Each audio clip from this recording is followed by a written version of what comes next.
نام حنان نعمانە کۆلێژی پزیشکیم تەوا کردێ بەشی مایکرۆبایۆلۆجی هاوسەرگیریم کردووە 4 ساڵە و خاوەنی 2 منداڵم کچەک و کوڕۆکم هەیە بە ناوی ئیلین و عەبدولباری خەڵکی هەولێر بووم لە تەمەنی 11 ساڵی دەستم بە حیفزی قورئان کرد سەرەتا لە سەنتەر ئیستیقامە بوو کە بە چەند مەرحەلەدا ڕۆژناوەکەی لە ئەخیری ئێستا بوویتە دەستگای ڕۆشنبیری نووری حکمە هەر لە یەکەم ساڵی کردنەوەی ئەو سەنتەری ئەمن بەشداریم تێدا کرد سەرڕای ئەوەی تەمەنیشم گچکە بوو بەس ئەو وەختی یعنی ئەو مەرجیاندانە نابووکەوە تەمەن چەند بی بەس ئێستا کە مەرجداندرایەت لە تەمەنی 16 ساڵی وەردەگری کە دەستم پێ کرد لە 2007 پاشان لە 2017 تەواوم کرد تقریبا دەکاتە ماوەی 9 ساڵ 10 ساڵێک تەواوم کرد سەرەتا لە ساڵی یەکەم بە 2 جزء دەستمان پێ کرد دەرسەکانیش بێجگە لە حفظ تەفسیر بوو تەجوید بوو هەتا چەند ساڵەکی تەجوید و تەفسیر بەردەوام بوو پاشان لە مەرحەلە سێ و تقریبا لە چاریشەوە بەرەبەرە ئەو تەفسیر و تەجویدە نەما تەنها حیفزەکەمە پاشانیش حیفزەکە سەرەتا لە 1 لاپەڕەوە دەستیان پێ دەکرد هەفتانە 1 لاپەڕە واجبمان بوو پاشان بووە ڕوبعەک یعنی 2 لاپەڕە و نیو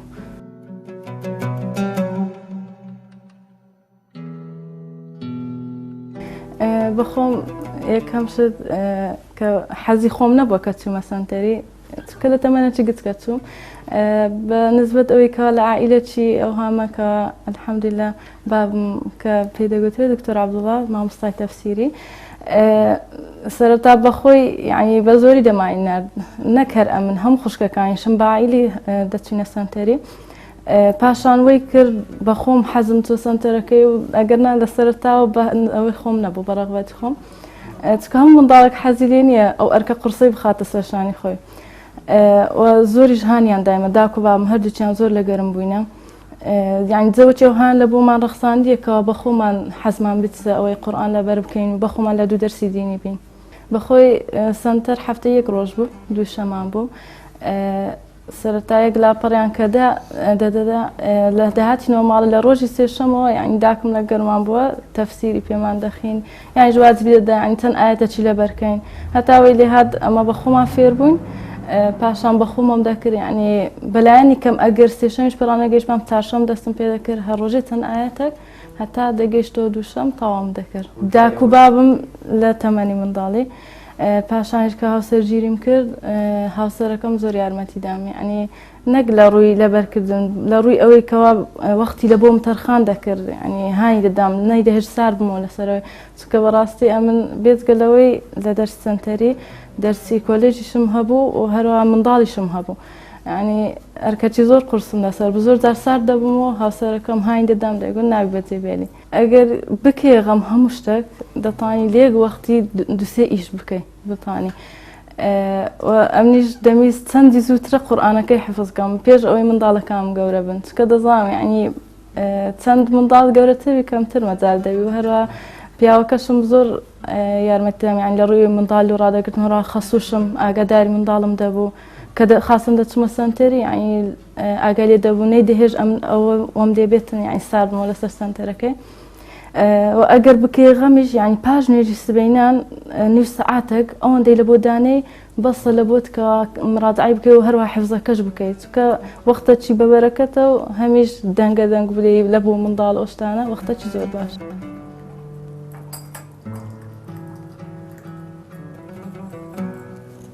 زۆر زەحمەت و بەس یعنی وەم کرد وەختەکەم ئیستیغلال کرد لەسەر حیسابی خەوی خۆم لەسەر حیسابی ئیسراحەتی خۆم یعنی جاری وا هەبووە ئیمتحانی سەنتەر و کولێشم هەردووک پێکەوە بووە شەوەکەی زۆر کەم نووسیمە سەعاتێک 2 ساعات نووسیمە ئەویت کەم هەم لە بۆ خوێندنەکەیدانە یان خوێن وەختەکانی خۆمدا بەش کردێت چ وەختێک کە قورئانی مراجعە بکەمەوە چ وەختێک دەرسی بخوێنم ئەگەر یعنی فکر لەوەی بکەوە کەوا ژیان چەند زەحمەتی و ناخۆشی تێدایە بەزنە ئەو هەموو ناخۆشی ئەگەر بگەڕی لە دوو سەبەبەکەوە دڵت پێخۆش بیتن بە تەئکیدی قورئانە چونکە تاقیم کردەوە ئەو ڕۆژانی کەوا فەراغم هەبووە و دەرسم نەبووە یعنی قورئانەکەشم جارووا بە ئیهمالم کردیە بەڕاستی تووشی دڵتەنگی پێ بوویمە یعنی ئەگەر بێت و بەس 1 ساعتی خۆت لە ژیانت ڕۆژانە تەرخان بکەی لە بە قورئانەکەی بەڕاستی دەویتە دڵخۆشی دنیا و قیامەتیشت بەخۆی کە لەبەر دەکەی ئەو معنایەوە نیە تەواو لەبەر کرد و وازی دەبینی بەعکسەوە چەند زیاتر لەبەر دەکەی مەسئولیەتێکی زیاتر دەکەویتە سەر کە تەواوی دەکەی یعنی بارێکی زۆر قورست لەسرە چونکە تو دەبی ڕۆژانە مراجعی بکەوە یعنی 1 هەفتە مراجعی نەکەوە زۆر تەئسیر لە حیفزەکە دەکات کە ئەنەما هەر لەبەر نەکردێ یعنی جاری وەها بووە خلالی 2 هەفتەی بەسەر تێپەڕ بووە دووبارە هەموم لەبەر کردیتەوە یعنی زۆر تەئسیر لەوەی دەکات دەبی ڕۆژانە دابنی باشترین وەختیش پێش نوێژی سبەینێ یعنی سەعاتێک یاخود پاش نوێژی سبەینێ ئەو دوو وەختە زۆر وەختێکی باشن هەم لە بۆ حیفز هەم لە بۆ مراجعەش بە تەئکید وەختی کە حیفزم دەکرد یعنی تەسەوری ئەوم نەدەکرد ڕۆژێک لە ڕۆژان تەواوی بکەم یعنی ئەوم هەبوو دەمگوت دەبی ڕۆژێک بێ ئەمن هەمووی تەواو بکەم ئەو شەهادەی وەربگرم بەس پاژەوەی کە تاوام کرد ڕاستە هەستێکی زۆر خۆشە بەس بەڕاستی مەسئولیەتێکی زۆر قورسم کردە سەری یعنی دەبی پارێزگاریەکی زۆری لێ بکەم لەوەی لەبەرم کردیان کە خوای گەورە تەمەنەتی محەدەدی دایتە تو نازانیت چ وەختێک ئەجەل دێ بەس ئەوەندە یعنی قەرار بدەیت تەواو لەو ڕۆ دەست پێ دەکەم تەواو قورئانەکە بەڕاستی باشترین تێش و قیامەتیش قورئانەکەیە یعنی ئەگەرە تو فکر لەو حەدیثانە بکەوە کە پێغەمبەر صلی الله علیه و سلم دەربارەی قورئان خوێندن کە دەفەرمێ پلەکانی بەهەشت بە پێی ئاەتەکانی قورئانی پیرۆزە ئەو زیاتر هەان دەدا یعنی ئەتو چەند ئاەتی زیاتر لەبەرکەی زیاتر پلەت بەرز دەبیتەوە ئەگەر فکر لەوەی بکەوە و دەست پێ بکەی هیمەت بکەی یعنی نیەتێکی ئەوەشت هەبی کە تەواو بە خاڵسی لە بۆ خوای گەورە لەبەر دەکەی ئەوە دەتگەینتە ئەوەی کە بەردەوام بی لەسەری و هەروە باشترین هاندەریش لە بۆی بتانی لەسەر حیفزەکە بەردەوام بی چونە سنتەرە چونکە لە ماڵێک کەمێک بە خۆت ئیهمالی دەکەی و کەس لەسەرت نییە لەوێن دەریش بەرنامەت لە بۆ دانرا بێجگە لەوەش دەرسی تەفسیر و ئەوانە زیاتر هەندەر دەبن لە بۆ لەبەرکردنەکەی خوای گەورە لە ئاەتێک لە سوورەتەکانی دەفەرمێ والذین آمنوا واتبعتهم إيمانهم بإيمان ألحقنا بهم ذريتهم یعنی ئەوانەی کەوا باوەڕیان هینا ئیمانیان هینای یعنی خێزانەکانی یانیش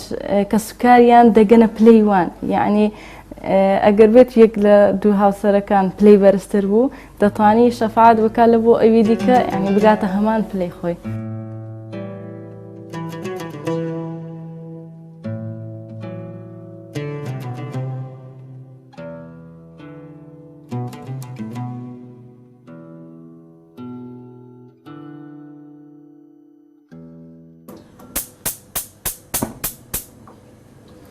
سەرڕای ئەوەی کە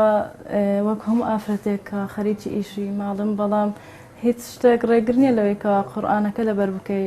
دەتوانی هەر لە کاتی ئیشی ماڵیش دابنێ وەختەکەت لە بۆ مراجعە قورئانەکە لە تەنیشتە خۆت دابنێ و مراجعەش بکەی هاوسەرەکەم یارمەتیم دەدا لە منداڵ بەخێوکردن ئەوانە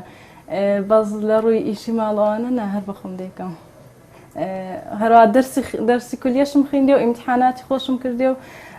هەموو ئیشەکان تانیتم وەختی خۆی لە بۆ دابنێم ئەگەر بەرنامە ڕێژی لە بۆ ژیانی خۆت نەکەی بە هیچ ڕناکە بەس ئەگەر بێت و داینێ ئەو سەعاتە لە بۆ ئیشی ماڵ ئەو سەعاتە لە بۆ دەرس خوێندن ئەو سەعاتە لە بۆ حیفز بە هەمووی ڕادەگەی کە قورئان دەخوێنی ئەو جەمێشکت ئیسراحەت دەکات دەتوانی وەکو شتێکەوە لە بۆ ئیسراحەتێکی دەستەی و مێشتی خۆشت قورئانەکەی دابنێ یعنی لە کاتی ئیسراحەت چونکە بەڕاستی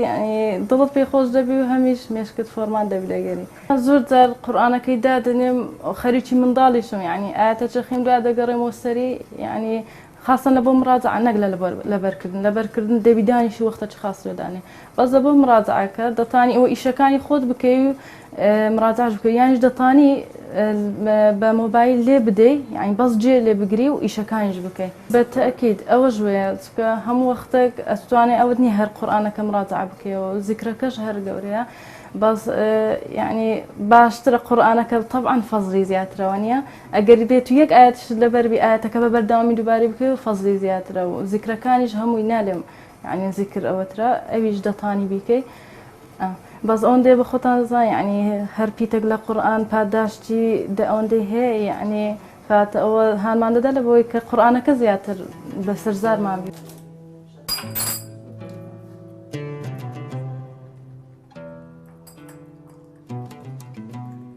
ناوم عبد الكريم كريمة تمرين بسوال صالة مع مستعملة بمانجي كردستان بزانستكاني كمبيوتر من هاوسري حنان خانم كسرتها هاوسري مانكت لقالي هجدا دزو قرآن لبابو الحمد لله بفضل إخوة لقى دايك خوشويستم زور هالماندا كقرآنك أفس كاتن الحمد لله سباس بخداي قولي استاكاوي قرآني أفس كردو داكم لسرتا يعني يجمال بين لقى دايكم زور هاني حناين دا ديكو دي بردامي باشكم أو خير بعداش طلبوا منيش بيتن زور يارمتي داي لا إشي مالو بلا ما بينز مانجا كدزابينو براسي بالا باستويش زور وزغتش زور من السرع لمالو تشكا حناني خيزانم يك لقطابي كوليجا دوش قطابي سنتري نوري حكمية وروها كخاوندو من دالين يعني كدبيت من دالة كان بملاي داكم أو زبيبة من سنتري حفتانا تقريبا تان سنتري ذاك الخيرزان يقلونا سنتري كازنزان سنتري صفار سنتري بنسلاوة سنتري حكمة الحمد لله مجال متمان دايا بهم ولايك ومن دالة كان يشكاتي لسه سنتري لا يخون دايدني بيزيلو كقطابي ولا دزان نور حكمة مع مساج بلا سنتري كانك شكا برنامج بالكتب ولدان وزارة الأوقاف كبرنامج تجويد لا سرتا كأوسجيني ما كده من زور خمان يكون كلا دزان نور حكمة من وكوي منيك وكوي يعني دز بقفز كم بلام يعني براسي جانا كزور قرصة يعني استعمل بس هاوكاري بما أو توانيتي بخوينيتن إن شاء الله خواهي جورش يعني أماش كيارمتي ما عندها لبا مش قبول ذكرتنا سباز بخداي جور يعني نريم كحنا خان لإخواني من لزوج يعني باسم كذا يعني هاوسرش زور باشر لزوج أم دخوش من يارزاني هالبجار العراق يارزاني يعني هالويرم يعني لزوج شت أويش أمش قاري كردوم أو باشا أو خرابة أو هامكا يعني لزور هلا مني قراندوتو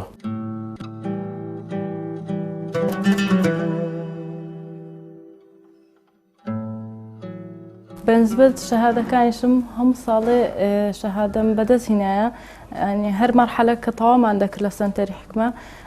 لأخيري صالكي احتفالي أو ذكرى كواتش درسو شهادة بيدرا الحمد لله هم صالة بيمدرا وزور بي صالة كان ببلاي دوام يعني كم درسو ما بس إستا لبر من ضل يعني درفتي يومنا بكا شهادة كان دابنم بيت قلوش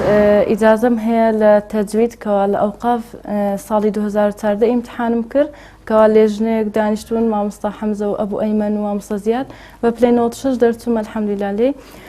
وإستج لسنتري حكمة درس تجويد لمو بلام لسنتري تكش درس مقوتي تو بس إستا بردامي أو ما ويدا برايما لسنتري كز نزان درس مقوتي تو لبنى صلاوة ولا سنتري صفارش درس مقوتي توا بس استا كما قدا برايما لبرمضال ان شاء الله فاشن لقريمو بلا لاوقاف كو اجازه بدت هنا او زياتر يعني بو السبب اوي لسنتر كانت كداوب كان درس بلمو